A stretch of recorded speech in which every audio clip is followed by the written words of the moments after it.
हो रहा है। बहुत शुक्रिया आपका। इस बड़ी खबर की बात करते हैं। इस बीच इंदौर से बड़ी खबर है। एमवाय अस्पताल में एक नवजात बच्चे की मौत हो गई है। बहुत चौंकाने वाला ये मामला। हालांकि ये खबर हमने आपको दिखाई थी कि एनआईसीयू में चूहों ने 2 नवजातों के हाथों को कुतर दिया था और इस दौरान इलाज के दौरान एक बच्चे की मौत हो जाती है। कितनी बड़ी लापरवाही। एमवाय अस्पताल में लापरवाही की हद हो गई।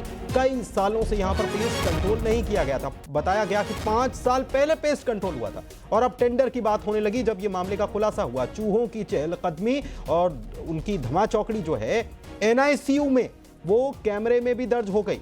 और इसे देखकर हमारे सहयोगी ने जब जायजा लिया और यहां बात की स्टाफ से, तो उन्होंने कहा है कि नर्सिंग स्टाफ जो है वो भी डर गया, सहम गया। बच्चों के ऊपर इन्होंने बच्चों के ऊपर अटैक किया और कुतर दिए, उनके हाथ कुतर दिए। एक बच्चे की मौत हो गई। बहुत दुखद ये घटना, लेकिन उससे ज्यादा बड़ी लापरवाही। हमारे साथ मिथिलेश इंदौर से जुड़े हुए हैं। मिथिलेश, बहुत बड़ी लापरवाही। अब कौन जवाब देगा? एक मासूम की जान चली गई, किसकी गलती?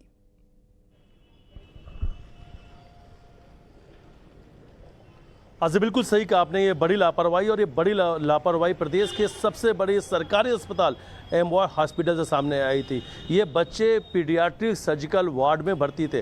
पीडियाट्रिक सर्जिकल वार्ड में उन बच्चों को भर्ती किया जाता है जिनकी हालत अति गंभीर होती है या जिनका तत्काल ऑपरेशन करना होता है। एनआईसीयू इसमें वो बच्चे भर्ती थे और 2 बच्चों को चूहों ने कुतरा था, जिसमें एक बच्चे की जान जा चुकी है, दूसरे बच्चे की भी हालत गंभीर बनी हुई है। हालांकि कुछ देर पहले ही जब वहां के सुपरिटेंडेंट से ये सवाल पूछा गया था, न्यूज़ 18 ने यह सवाल पूछा था, तब सुपरिटेंडेंट ने कहा था कि इसके लिए जिम्मेदार कोई और नहीं, जिम्मेदार बरसात है। बरसात ज़्यादा हुई इसलिए चूहे आसपास से निकलकर अस्पताल के वार्ड तक पहुँच गए। तो ये सबसे बड़े वहाँ के जो जिम्मेदार हैं, जिनकी जिम्मेदारी बनती है, उन्होंने जिम्मेदार इस पूरे हादसे के लिए बरसात को ठहरा दिया। उन्होंने कहा कि चूहे इसलिए आ गए क्योंकि बरसात हो रही थी। दूसरी तरफ लगातार वार्ड के अंदर, जहाँ पर बच्चे जिस आईसीयू वार्ड में भर्ती, वहाँ पर चूहों के उथल कूद जो है मचाने का वीडियो भी सोशल मीडिया पर वायरल हो रहा है। उसमें साफ नजर आ रहा है कि छोटे छोटे नवजात बच्चों का जहाँ पर इलाज चल रहा है, वहाँ पर चूहे उनके आसपास घूमते हुए नजर आ रहे हैं। और उन्हीं में से 2 बच्चों को चूहों ने काटा था, जिसकी एक की मौत हो चुकी है और दूसरे बच्चे की हालत गंभीर बनी हुई है। हालांकि अब इस पूरे मामले में बड़ी कार्रवाई भी इस वक्त हुई है। डीन ने जो नर्सिंग ऑफिसर है उन्हें सस्पेंड कर दिया है। सहायक जो नर्सिंग ऑफिसर है उन्हें शोकॉज नोटिस जारी करके जवाब मांगा जा रहा है। इसके पीछे कारण बता रहे हैं वो बहुत हास्यास्पद है, लेकिन उनकी वो जागृत तब क्यों नहीं हुए जब बारिश हो रही थी? उसके पहले ही व्यवस्था करवा देते। ऐसा तो होता नहीं कि बारिश नहीं होती, ज्यादा बारिश हो गई। क्या इसके ऊपर, इसके बाद, इस घटना के बाद कोई एक्शन हुआ है?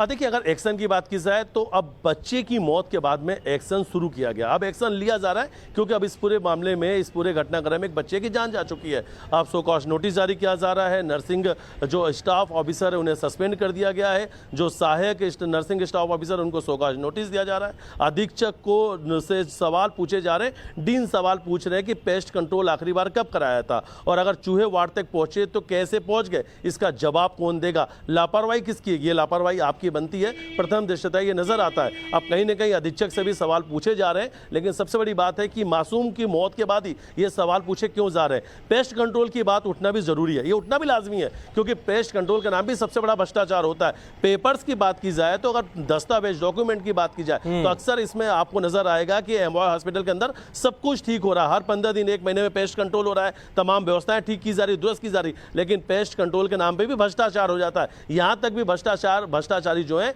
यहां भी पैसा डकारने से पीछे नहीं हटते हैं। शायद अगर यहां पर इन छोटी छोटी चीजों को भी बेहतर कर लिया गया होता तो आज एक मासूम बच्चे की जान नहीं जाती। अभी तक इसमें सिर्फ और सिर्फ जिम्मेदार बरसात को बताया जा रहा था कि बरसात तो ज्यादा हुई इसलिए चूहे बाहर आ गए, और चूहे बाहर आ गए तो वार्ड तक पहुंच गए, और चूहों को वार्ड तक आने से कोई नहीं रोक सकता है। इस तरीके के बयान सामने आए। हालांकि अब जो है इसमें कहीं ना कहीं डीन सख्त कार्रवाई की बात कर रहे हैं। सख्त कार्रवाई होती हुई नजर आ रही है, लेकिन इससे भी बड़ी कार्रवाई होनी चाहिए। इन सभी दोषियों पर, जो भी जिम्मेदार, इन पर एफआईआर दर्ज होनी चाहिए, बाकायदा इन पर एफआईआर का दर्ज करना चाहिए, क्योंकि कहीं ना कहीं इन बच्चों की मौत के गुनहगार ये लोग हैं। कंट्रोल हुआ नहीं हुआ, सारी चीजें, और अब एक्शन तो जाहिर सी बात है कि ये हत्या का मामला है, एक जान ले ली गई और लापरवाही की वजह से गई है। चूहों को आप, और वो भी बरसात को आप अगर इस तरीके से कारण बताने लगेंगे तो क्या ही कहा जाए।